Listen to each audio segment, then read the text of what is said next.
Амансыздар ма, қалдарыңыз қалай? Менің YouTube каналыма қош келдіңіздер. Көңіл күйлеріңіз қалай? Өмірлеріңіз өзгеріп жатыр ма? Трансформация алып жатырсыздар ма? Инстаграмнан өте көп өзгеріс, сондықтан да Инстаграмға тіркелуге ұмытпаңыздар. Бүгін енді сіздермен ашылатын соңғы тақырып, ол тоғыздықтар туралы айтамыз. 9 ғаламшарды мен сіздерге айтып беремін, жеткіземін деп уәде берген болатынмын. 8-ін айттық. Енді бүгін тоғыздықтармен таныстыратын боламын. Адамның өмірінде бір неше түрлі жағдайлар болады. Сен осы өмір сүріп бала шағаңа көмектесесің, бірақ солар бірдеңкені дұрыс жасамаған кезінде сен күйрейсің. Сондай состояние сіздерде де болған шығар, иә? Сен сұрасаң да, сұрамасаң да сенің абысының болады саған тоқтамай көмектесетін, содан кейін өзімен өзі күйреп жүреді. Именно бүгін сол адамдар туралы айтатын боламын. Олар тоғыздықтар. Кез келген айдың 9-ы, 18-і, 27-сі күні туылған адамдар, Марс, оттық планетаның астына дүниеге келген адамдар, мықты көшбасшылық қасиеттері бар, жауынгерлік қасиеттері бар, спортқа бейімделген адамдар. Именно осы тоғыздықтар. Олар қандай адамдар? 24-те 7 саналары тек қана көмектесуді ғана ойлап тұрады. Сен одан көмекті сұрасаң да көмектеседі, ол сұрамасаң да саған көмектеседі. Но содан кейін неден күйрейді? Ол рахмет айтпағаннан күйрейді. Мен неге күліп отырмын? Өйткені өзім сондай тоғыздықпын да. Осы жас күнімді егер есіме түсіретін болсам, жас күнімде не надо ғой, елдің бәріне түгел көмектесетінмін. Содан кейін семьялы болып, бала шағалы болдық, иә? Кейіннен балаларыңа көмектесесің. Содан кейін олар рахмет айтпаған кезде сен күйрейсің. Сүтсай ғылымына ғана барып, мен 1000 жерден қаншама жаңағы сабағым бар өткен, қаншама международный академияны біттім. Бірақ өзімді тек қана осы сүтсай ғылымнан ғана таныдым да, менің өзімнің қандай екенімді. Өйткені тоғыздықтар именно біз сондаймыз. Бәріне түгел көмектесеміз. Түнгі сағат 3-те бізді шақырса да орнымыздан атып тұрып, елдің бәріне түгел сол көмекке жүгіреміз. Бірақ бізге рахмет айтпаған кезде біз күйрейміз. Энергиямызды солай біз шашамыз. Тағы да тоғыздықтар қандай адамдар? Бұлар кішкентай 7 айлық баланың аңқаулығы бар да бұл тоғыздықтарда. Сондықтан да кез келген адам бұларды алдап кетуі мүмкін. Алла тағаланың құдіреті мына шексіз. Сонда қараңыздаршы, энергияны қалай жаратады, иә? Марс, оттық планетаның астына дүниеге келді, жауынгерлік қасиет. Әрқашанда мына тоғыздыққа бірінші болу керек, иә? Бірінші бизнесті жасау керек. Әр кезде бұған идеямен жұмыс жасайды.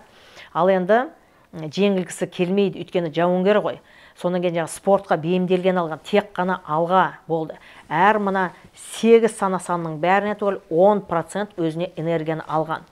Бірліктерден, стратегияны, екіліктерден, түсінікті, үштіктерден, анализді, төрттіктен, креативті, бестіктерден, логиканы, алтылықтардан, даналықты, жетіліктерден, руханиятты, сегіздіктерден, еңбекқорлықты алған осы тоғыздықтар.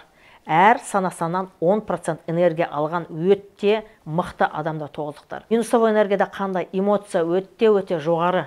Именно осы эмоцияның адамы да тоғыздық. Эмоциясы өте жоғары көтерілген кезде энергияның бәрін түгел шашып тастайды да. Содан кейін бұның күші болмайды. Ары қарай жетістікке жеткенге. Спортқа өте бейімделген адамдар скоростьті жақсы көреді. Даже көлік айдаған кезінде сен білмейсің, аяғың қалай басылып, сен кетіп бара жатқан кезінде знакқа қарам 60 па, сен 70-пен өтіп кетесің, 80 кезде сен 100-бен өтіп кетесің. Сіздер тоғыздықтар өздеріңізді танып отырған шығарсыздар, иә? Тоғыздықтарда мынандай қасиет бар ғой, бірағында саналары 7 айлық баланың аңқаулығы бар санасында. Сондықтан да бұлар алданып қалады. Паранойя деген бар минусовой энергияда. Ол минуста қандай? Минуста оларда қорқыныш болып тұрады, үрей қорқыныш. Біреу келе жатқан сияқты артынан. Содан кейін қараңғыдан қорқады. Егер де тоғыздық балаларыңыз болса, онда оларды тастамаңыздар. Өйткені оларда сондай қорқыныш бар. Мына екіліктерде де қорқыныш бар, тоғыздықтарда сондай қорқыныш бар. Олар қорқады, қараңғыдан қорқады, жаңағы иттен қорқуы мүмкін. Сондай постоянно чувство страха болып тұрады да оларда. Но ештеңеден қайтпайды. Төбелеске әрқашан дайын, иә? Өздеріңізді танып отқан шығарсыздар. Еңбектен де қорқпайды, спорттан да қорқпайды, суға жаңа түскеннен қорқпайды, велосипед айдағаннан қорқпайды, оттан қорқпайды, судан қорқпайды. В общем, олар ештеңеден қорқпайды. Тек қана қорқатыны осындай өздерінде бір какой-то внутренний бір страхы бар. Содан кейін бұл тоғыздықтарға маңызды өте идея. Егер де идея болатын болса, сол идеяны жүзеге асырғанша бұлар асығады. Бірақ егерде идея жоқ болатын болса, олар жатады да. Тоғыздықтың әрқашанда қасында адамдар болады.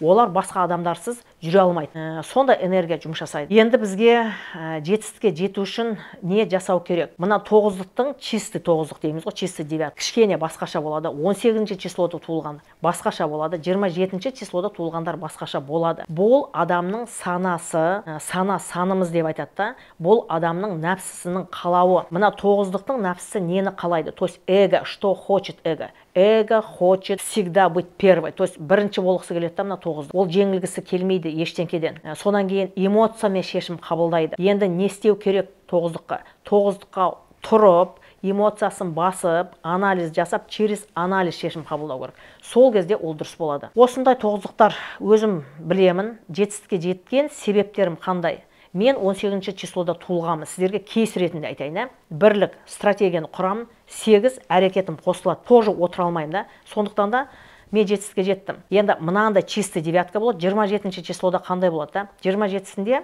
ода түсінік болады. 7 артында 7 саны тұр ғой. 7 саны ол постоянно внутри сознания признание хочет да. Хочет признать, то есть мойындатқысы келеді ол өз-өзін. Содан кейін руханиятқа жақын болады. Намаз оқығанға, сондайға мына 27 числода туылғандар солай болады. Жалпы мына тоғыздықтардың энергиясы өте мықты болады. Егерде сіздердің аталарыңыз, аналарыңыз тоғыздық болатын болса, сіз оларға ренжімеңіз. Егерде сіздерге даже сұрамасаңыздар да олар көмектеседі. Бірақ әр қашанда оларға рахмет айтып отыру керек. Егерде сіздер рахмет айтпасаңыздар, оларда внутренний стресс болады да. Мен сендердің бәртеріңе көмектесіп, сендердің рахметтерің ешқайсыларың жоқ деп айтады ол. Тоғыздық именно сондай да, рахмет күтіп отырады. Но күткен рахметті ол тоже бізде иллюзия ғой адамның да. Ол иллюзиямен өмір сүрген кезінде кейіннен ол разрушениеге кетеді. То есть ол өз-өзін күйретеді. Мен энергиямды шашып, мен осы мына соққан кезде мен көмектестім, мына оқуға түскен кезде мен көмектестім. Бұлар маған даже 8 мартқа бір гүл подарить етпеді, бір гүл сыйламады, не болмаса мені мейраммен құттықтамады, мен туған күніме ананы бермеді деп айтуы мүмкін. Сондықтан да егерде сіздердің отбасыларыңызда осындай тоғыздық болатын болса, осы видеоны көріп отырған сіз ол адамның энергиясын қалай жұмыс жасайтынын білесіз. Бала болса да, үлкен кісі болса да, рахметіңізді айтып қойыңыз. Мен енді осы 9 видеодан сіздердің саналарыңызда трансформация болды деп ойлаймын. Егерде сіздер келіспейтін бір жағдайларыңыз болса, ол болуы мүмкін. Ол не деген сөз? Бұл біздің қалауымыз. Біздің қалауымыз 33 жасқа дейін жұмыс жасайды. То есть я хочу власти, я хочу отношения, я хочу там справедливости и так далее 9 санға дейін. 33 жаста бізде іс әрекет қосылады. Екінші энергия миссия деген кіреді. Жаратушыдан келген міндет дейді. Оны карма деп айтады, тағы да басқа деп айтады. Карма деген ол біздің әрекетіміз. Енді қараңыздаршы, бізде өзімізді толығымен түсіну үшін бұл жақта 9 энергия бар. Мүмкін сіздің туған күніңізде бір сандар жоқ шығар. Егерде 2 саны жоқ болатын болса, онда сізге түсінік кішкене кешірек келеді. Сондықтан да бір қараған видеоңызды бірнеше мәрте қараңыз. Егерде сіз мына өмірде қайта қателікті жасап, бір жасаған қателігіңізді бірнеше рет жасайтын болсаңыз, онда сізде 8 саны жоқ болғаны. Сүтсай ғылымы бүгінгі таңда осы құпия сырдың барлығын түгел бізге ашып берді. Бірақ осыны түбегейлі түсініп, тереңнен бұны білу үшін бізге әлі зерттеу керек. Өз-өзімізбен жұмыс жасау керек. Өзіміздің эмоциямызды контрольда ұстап, біз нені ойлаймыз, біз неден күйрейміз, бізде претензия қаяқта, соны біз білуіміз керекпіз. Сіз оған сенсеңіз де, сенбесеңіз де, бұл ғылым келді, мыңдаған адамның өмірін өзгертіп жатыр. Сіздің де өміріңізді өзгертеді деген мен сенімдемін.